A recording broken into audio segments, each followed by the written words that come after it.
नमस्कार दोस्तों, आप सभी का स्वागत है एक नए वीडियो में।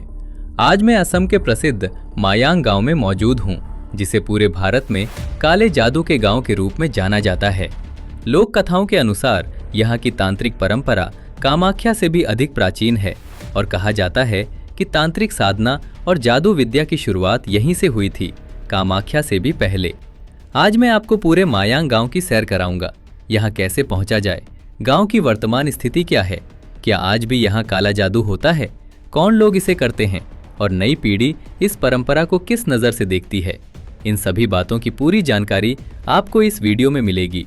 साथ ही मैं आपको गांव के दो सबसे प्रसिद्ध तांत्रिकों प्रवीण सैकिया और तिलक हजारिका से हुई मुलाकात के बारे में भी विस्तार से बताऊंगा।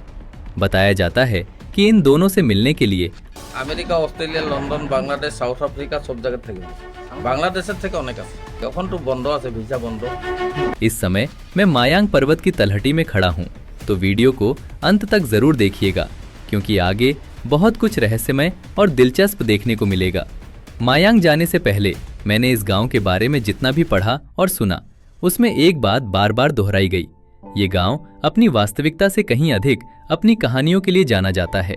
कुछ लोग इसे केवल एक पर्यटन स्थल मानते हैं, तो कुछ इसे आज भी एक रहस्यमयी और खतरनाक जगह समझते हैं।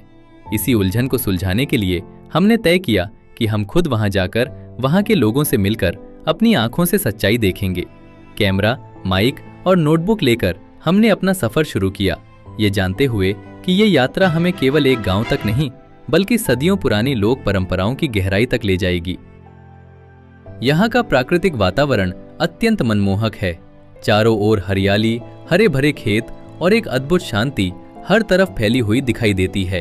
रास्ते में एक पुल पार करते हुए हमने देखा कि बरसात का मौसम न होने के कारण नदी में पानी काफी कम था और नदी किनारे लोग खेती कर रहे थे। ये दृश्य असम के ग्रामीण जीवन की सच्ची झलक प्रस्तुत कर रहा था। सरल, मेहनती और प्रकृति के साथ तालमेल बनाकर जीने वाला जीवन।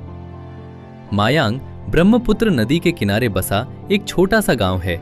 ये नदी से लगभग 2 से 3 किलोमीटर की दूरी पर स्थित है। इसे जादू का देश कहा जाता है, लेकिन वास्तव में ये एक सामान्य शांत ग्रामीण बसावट है जो अपनी तांत्रिक परंपराओं और काले जादू की कथाओं के कारण देश विदेश में प्रसिद्ध हुई है।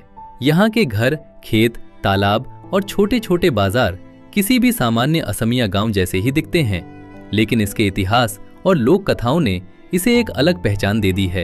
इंटरनेट पर भी ये पढ़ने को मिलता है कि कामाख्या में तंत्र साधना शुरू होने से पहले मायांग में तांत्रिक साधना की जाती थी।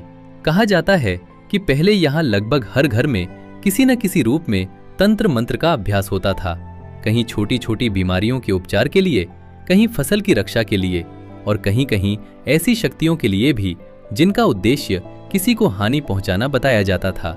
अब इसकी वास्तविक स्थिति क्या है, ये हम गांव में जाकर वहां के लोगों से मिलकर जानने वाले थे। तो ये ध्यान रखना जरूरी है कि ये यात्रा केवल किसी जादू टोने के अनुभव के लिए नहीं, बल्कि असम की समृद्ध प्राकृतिक सुंदरता, ग्रामीण जीवन शैली और लोक संस्कृति को करीब से समझने के लिए की जानी चाहिए। यहाँ आने वाले पर्यटकों को स्थानीय लोगों का सम्मान करना चाहिए।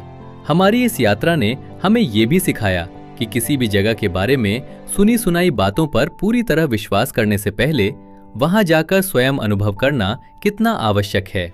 मायांग की जो छवि हमने सुनी थी और जो हमने अपनी आंखों से देखी, उनमें काफी अंतर था। ये गांव डरावना नहीं बल्कि शांत, सुंदर और सांस्कृतिक रूप से समृद्ध है। वापसी के रास्ते में हमने एक बार फिर मायांग पर्वत की ओर मुड़कर देखा।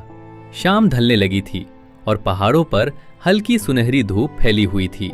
गांव के घरों से धुआं उठने लगा था, जो ये संकेत दे रहा था कि लोग अपने अपने घरों में शाम का भोजन तैयार कर रहे हैं। ब्रह्मपुत्र की ओर से आती हल्की ठंडी हवा और दूर से सुनाई देती पक्षियों की आवाजें इस पूरे दृश्य को और भी जीवंत बना रही थीं। इस शांत माहौल में ये सोचकर अच्छा लगा कि जिस गांव को दुनिया भर में डर और रहस्य के नाम से जाना जाता है, वो वास्तव में इतना सरल, स्नेहिल और सुंदर है। पूरी यात्रा के दौरान हमने ये भी महसूस किया कि मायांग के लोग अपने गांव की पहचान को लेकर सतर्क हैं। वे नहीं चाहते कि उनके गांव को केवल भय और अंधविश्वास के चश्मे से देखा जाए। वे चाहते हैं कि दुनिया मायांग को इसकी प्राकृतिक सुंदरता, इसकी शिक्षा व्यवस्था, इसकी सांस्कृतिक विविधता और इसके मेहनती लोगों के लिए भी जानें। यही कारण है कि यहाँ के अधिकतर लोग, चाहे वे सामान्य ग्रामीण हों या स्वयं तांत्रिक, बार बार ये स्पष्ट करते हैं कि आज का मायांग बदल चुका है। अगर आपको ये यात्रा और जानकारी पसंद आई हो तो वीडियो को लाइक करें, चैनल को सब्सक्राइब करें और अपनी राय कमेंट में जरूर लिखें। आपके सुझाव और प्रतिक्रियाएं हमें आगे और भी अच्छी यात्राएं और कहानियां आप तक लाने में मदद करती हैं। फिर मिलेंगे एक नई जगह, नई कहानी और नए अनुभव के साथ। धन्यवाद।